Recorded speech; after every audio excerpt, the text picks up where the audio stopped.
All right, so my name is Alain Pierre. I teach special education here at Bolivar High School. This is my 7th year here at Bolivar, 7th year teaching. So Bolivar was my first hire as a teacher, and I've enjoyed almost every minute of it. Something different. I've done some other careers in the past, and kind of fell into teaching, especially at special education. But I feel as though it's a calling for me. I get to interact with kids that need that extra support, and I'm not saying I'm like to toot my own horn or anything, but it's something that I'm really good at is interacting with kids, making them believe in themselves, and I think that's why I also coach football as well.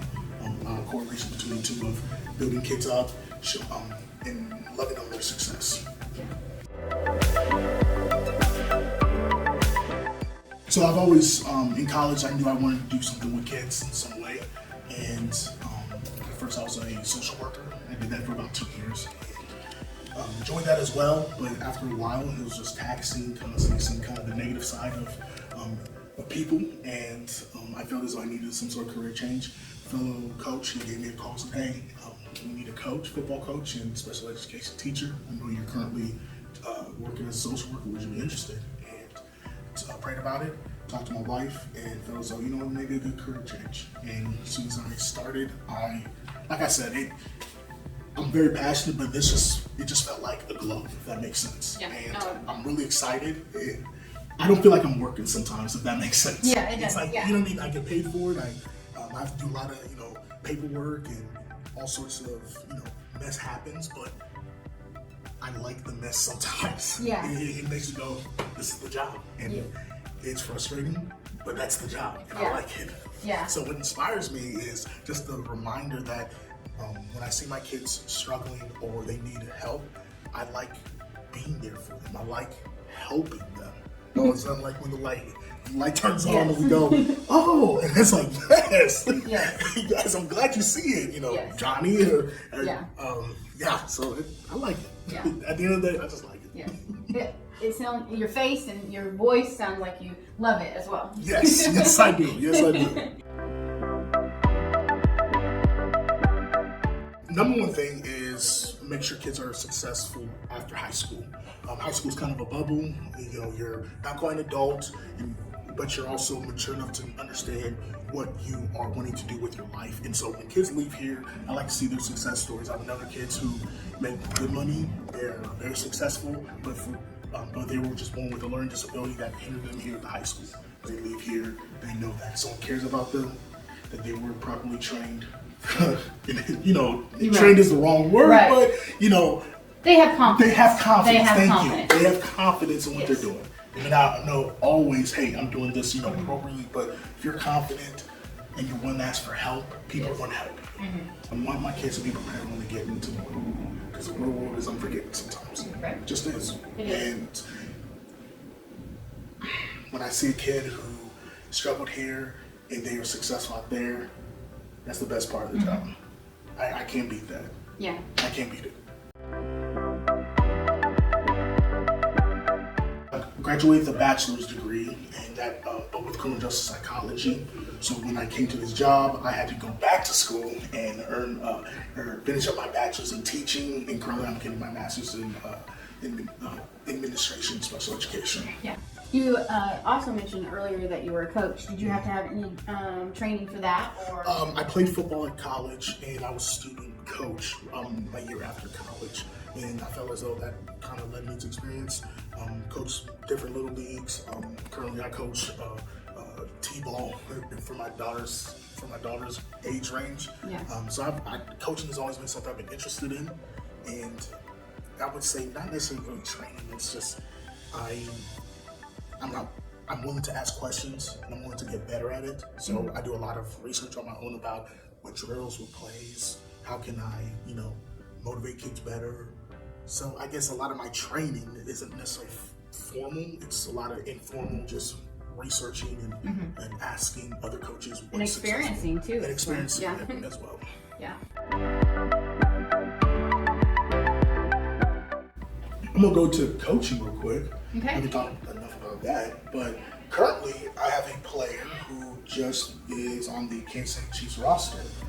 He wasn't drafted. The NFL draft just happened, but he's currently doing their rookie mini camps. Wow. And the fact that player from Bolivar High School is on the Chiefs roster practicing to make the Wow. cut for the team. That is That's amazing. fantastic. And this was a kid who, I mean, in my head, I went, like, I played college, so I've seen guys who can play, and other guys who've gotten tryouts and even made a roster or two, but he was one of those where I go, he could if he really wants to. Yeah. The fact that he's actually doing it, that's been rewarding, because it was my first and second, I had him for 2 years, it was my first and second year coaching, and I was telling his mom the other day, I felt kind of bad, because what I know from today, year 7 of coaching versus back then, I'm not saying I would have made him an All-American or anything, but the fact that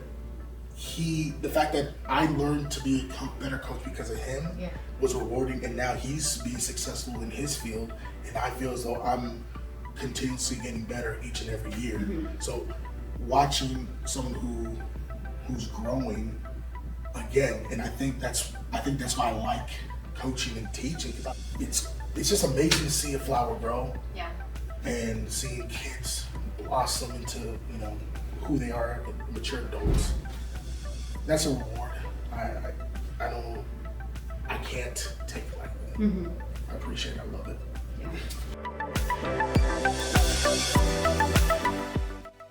The hours, I love my wife to dear. I love my kids, but when you teach and then coach as well, sometimes on some Friday nights I don't get home until past midnight easily. Fortunately, it's only for a few months of that year, but still that stinks. I also have to remind myself that at least I'm not in the military, being across the world. Right. So it could always be worse, but that still still sucks. For teaching, I'm a workaholic. I love to work, and sometimes I'll just come here, in the afternoon and work till about 8, 9 o'clock, and that's taking me away from my family. And I feel like I can say this as well. Sometimes for teaching and coaching, sometimes parents can be a blessing and a curse at times. Because sometimes they feel as though they know a lot more than you do, and I feel as though I need to say, yes, you do know certain things that I don't know. You are absolutely right. But I get paid to do this certain job, so please at least at least trust me when it comes to something like this. And we may disagree, or we may come to an impasse, but I've had some parents, flat out people towards me for certain things, and that happens, and especially on the coaching side, that happens. But I hope we all understand that we're all on your kid's side. My job is not to, make this kid a failure and not successful. I want that kid to be successful. But for whatever reason, this isn't happening, or whatever. And I hope that you don't think that I'm out here to get your kid, because I'm not. I'm not. I promise you. But I think those are kind of the two challenges: is time, and sometimes parents. And again, I have great parents, so it's not all parents. It's because in all fields, sometimes one or two people you bump heads with them, and you just have to go, you know what, this is it, and we'll continue on, and I'll keep being a professional. I hope that you at least understand that I'm on your kid's side. I want them to succeed.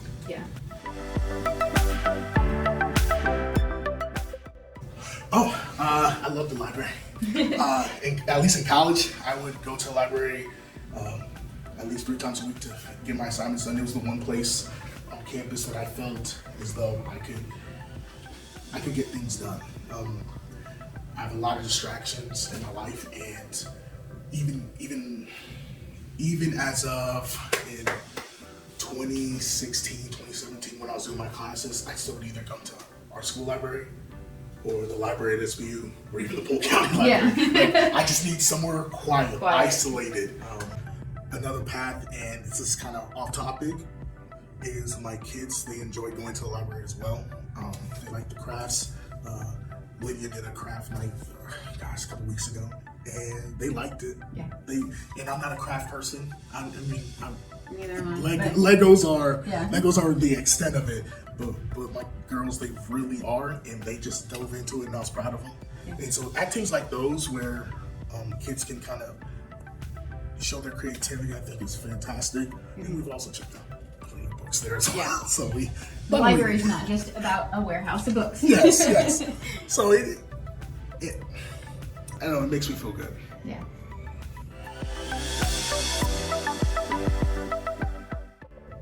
Get your ego out of it. I think any sort of profession, that deals with people, you have to understand that when it comes to people, you're going to naturally bump heads. And sometimes when an unmovable object, when an unstoppable force meets an unmovable object, you gotta surrender. So surrender your ego, understand that, at least come to the basis of, hey, what is the root of us at least having this argument right now? I feel as though sometimes it's like I told you about parents where they feel one way, I feel another way, and so I have to sometimes go, okay, I'm gonna take a step back and go, at least recognize we're on the same team. So I think when it comes to teaching, if you are willing to put self down, be a servant for your kids, you're going to be successful. And for your kids, let them constantly know that I am here for them. If a kid believes in you, has some sort of trust in you, you're going to be able to make them do things that they didn't think they could. Yeah. Now, I try to make my class fun, but I'm not just the fun guy. Mm-hmm. We will get stuff done. Yeah. Yeah. We will get things done. And I say that like, hey guys, ladies, we are going to get things done, but I hope you're going to have some fun. Mm-hmm. And we do. Yeah. We have fun, but we also get things done. Yeah. You learn something. You're going to learn something. Yeah. So I think those two big things: ego, and make sure your kids trust you. Well, thank you so much for meeting with us and inspiring. You've inspired me and our readers as well. But like I said, I've been doing this for 7 years, and I can't believe it's been 7 years already, and I really don't want to do anything else. Yeah. I really don't. Well, I can see it in your face and your body language, and it shows. Well, thank you. So. Thank you.